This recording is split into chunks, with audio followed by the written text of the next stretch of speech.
Hey guys, welcome to the video. My name is Delaya from thedelayab.com and I'm a streetwear designer who likes to help ambitious creatives personalize their style so they can feel better and bolder about themselves and their passions. My channel is about fashion design, style, and self, so if any of that resonates with your soul, go on and hit that subscribe button right now. We are in the middle of a 5-part beginner sewing series and this video is actually part 5. Last week, I shared with you a few resources and communities you can connect with for better sewing and just to have people to interact with. This week, we are doing the final video, which is the Q&A. Through the other 4 videos, you've asked me questions, you've left comments, and this is a video where I'm answering them. So the number one question I've been getting asked a lot recently, and I'm so grateful for it because it means I'm doing something right, but the number one question I've been getting asked is, if I teach people how to sew, if I have a sewing class, if I offer one-on-one sewing mentorships, and the current answer is no. In September 2020, I do not have a class. I do not teach people how to sew. I did have intentions on doing a beginner sewing class in August when the series was supposed to originally wrap up, and then I pushed it back to September.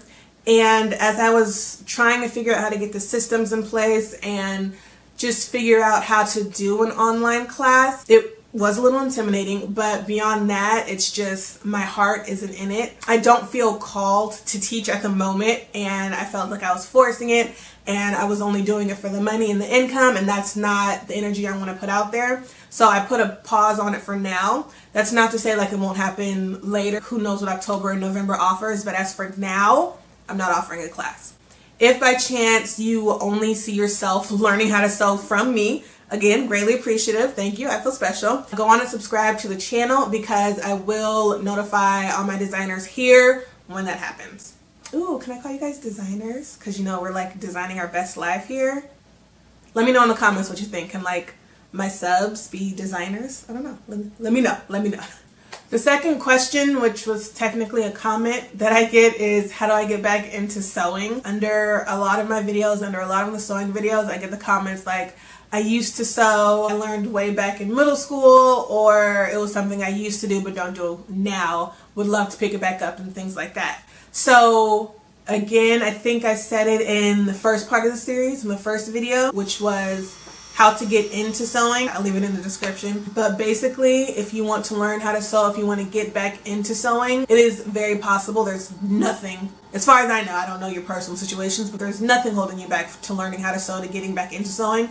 The only thing that you need to do to begin sewing, to get back into sewing, is actually commit to it. You have to commit to the time, the effort, the tools, all that stuff you need. Just make a commitment and actually stick by it. Make the commitment and have the discipline to stick to it, because those two go hand in hand. The number 3 question is, or what kind of sewing machine should I get? To be honest, have only used 4 sewing machines in my entire sewing life. The first machine was a Singer. Second machine was this Brother sewing machine right here. And I've used 2 industrial sewing machines, a Juki and a Conso. I am going to be honest and say, I don't know what kind of sewing machine you should use. I have not used that many sewing machines in my lifetime, so I feel I can't give you like an in-depth answer or an answer with experience. I can say that this Brother machine has lasted me, I think I got it probably 2005, around 2005, 2006, and it's lasted me a decade, more than a decade. I have not oiled it. I have not taken it for maintenance. I have mistreated this sewing machine for years, and it still works good. So if anything, I would say the Brother brand is good. There's just, I guess, things you should look out for when you're purchasing a machine. You want to decide what it is that you want to sew. Are you in it for a hobby? Are you quilting? Are you just making clothes? How in-depth you want your sewing to be will determine how robust you want your sewing machine to be. So if you're doing something basic like just straight stitching, you won't need anything with a whole bunch of stitches or a whole bunch of features, so just get something basic, something on the low-cost side. If you're doing quilting and you're going to need a whole bunch of fancy stitches, fancy topical decoration stitches, you'll want to get a sewing machine that has that feature. If you're doing clothes and maybe you plan to do things with a lot of buttons, get something probably with an automatic button feature. Things like that. You want to know what you want to do before you buy your sewing machine, so you know if your sewing machine has that capability. You want to know how much you want to spend on a sewing machine. If this is something long term, go on and make that investment. If it's something, again, a very brief hobby, something for touch-ups, something for alterations, get you something that's not that expensive, maybe like $100, you know? You don't have to drop a lot of money on a sewing machine if you don't need it, if there's no reason to.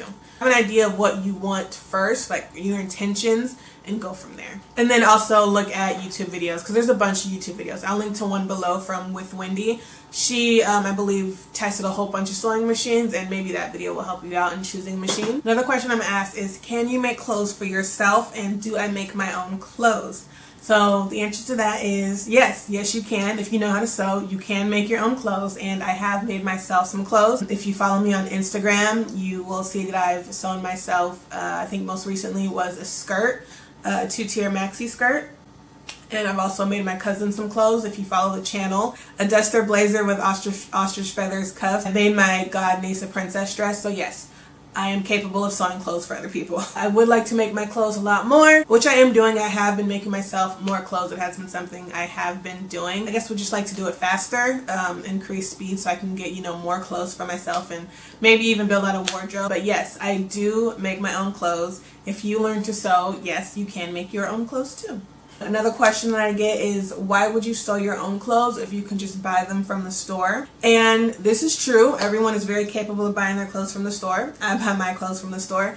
But sometimes, you know, you want that individual factor. You want that thing that nobody else has. You know, you stand out. You're your own. A lot of people have a unique sense of style, whether it's like they are influenced by decade fashions or influenced by art or whatever, what have you. There's things where people like to individualize their style and stand out a little more, and when you know how to sew for yourself, even just the basics, you can individualize anything. You can individualize the jean jacket, even just how to sew on a patch, like that will differentiate you from that generic thing in the store. Clothes in the store, they are done based on a generic sizing, so you have probably a range of people who are supposed to fit this one size. Problem with that is that people have different body types. You have people with broad shoulders like myself, or they have a torso that's longer or shorter, or they have hips that are like not proportional to the waist specified by the brand.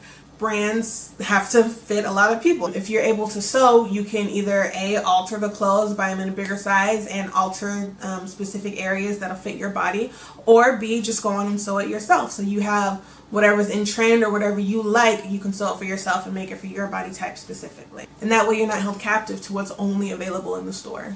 The sixth question on the list is, what do you do when things don't go right? And basically, you keep going. I go into projects not really expecting things to go wrong, but with an open mind that things might go wrong. You're making something from scratch and things will go wrong. And if they do, you keep going. Like, you can't let failures stop you or hinder you from getting better. Each failure is a lesson. It's not necessarily a failure in itself. You learn and you keep going. So for me, if something doesn't go right, either A, fix it right then and there, take out a stitch, do it over, or at the end of it, I evaluate what happened and figure out how I can do it better next time. I understand that you're never going to get everything 100% perfect right out the gate, so I don't let a failure hold me back. If I don't get it right, I learn from my mistakes. I keep going. And the last question is sewing hard? Sewing is not hard. Sewing is actually fairly easy. A lot of people teach themselves how to sew, so no, it's not hard. Sewing is only as hard as you make it, in all honesty. There is advanced sewing, there's advanced techniques.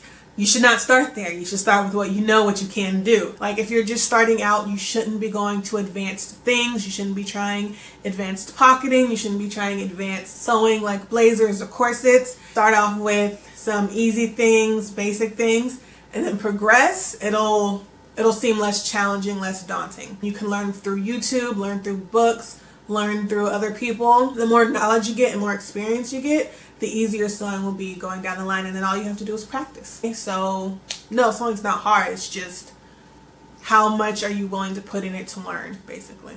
Alright, so that's today's video. Thank you for joining me. That wraps up the 5-part series of Beginning to Sew. You can catch all the videos down below in the description box. If you have any more questions, please don't hesitate. Feel free to ask me in the comments and I will definitely answer them.